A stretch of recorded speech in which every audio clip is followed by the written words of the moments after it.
நிறைய பேருக்கு இந்த டவுட் இருக்கும். ஒரு எக்ஸசைஸ்க்கு எத்தனை செட் போடணும் அப்படின்னு சொல்லிட்டு. அதுக்கு ஆன்சர் இருக்கு. ஆனா அதை விட ஒரு மசில் குரூப்புக்கு எத்தனை செட் போட்டா யூஸ்ஃபுல்லா இருக்கும்னு சொல்லிட்டு பார்த்தா இன்னும் இன்ட்ரெஸ்டிங்கா இருக்கும். அண்ட் அதுக்கு முன்னாடி இந்த மாதிரி கண்டென்ட் போடுறேன்னா ஒரு ஃபாலோ பண்ணி வச்சுக்கோ. ஒரு செஷன்ல நீங்க எவ்வளவு ஒர்க்கிங் செட் போடுறீங்க அதுதான் உங்க மசில் குரூப் டிசைட் பண்ண போகுது. தியரிட்டிக்கலா ஒரு செஷன்ல ஒரு மசில் குரூப்புக்கு நீங்க ஒரு எக்ஸசைஸ்ல இருந்து ஸ்டார்ட் பண்ணலாம். இப்போ நான் பிகினரா இருக்கீங்கன்னா பைசப்புக்கு பைசப் கால் மட்டும் போட்டுட்டு நீங்க கிளம்பிடலாம்.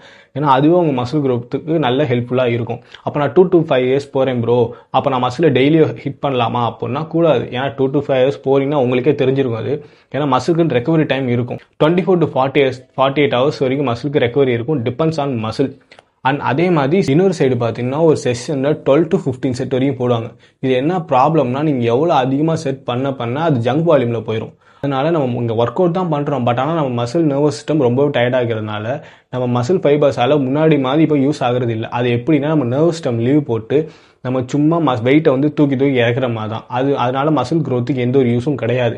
அண்ட் இதே மாதிரி உங்க ஃப்ரெண்டு ஒருத்தர் இருப்பான், டெய்லி ஒரு மசிலை போட்டா சீக்கிரம் வளர்ந்துரும் அப்படின்னு சொல்லிட்டு. அப்படி இருக்கும் நான் கமெண்ட்ல மென்ஷன் பண்ணி விடுங்க. எனக்கு தெரிஞ்ச ஒருத்தர் நான் மென்ஷன் பண்ணி விடுறேன். அண்ட் இந்த வீடியோ உங்களுக்கு யூஸ்ஃபுல்லாக இருந்தால் ஒரு ஃபாலோ மட்டும் பண்ணி வச்சுக்கோங்க.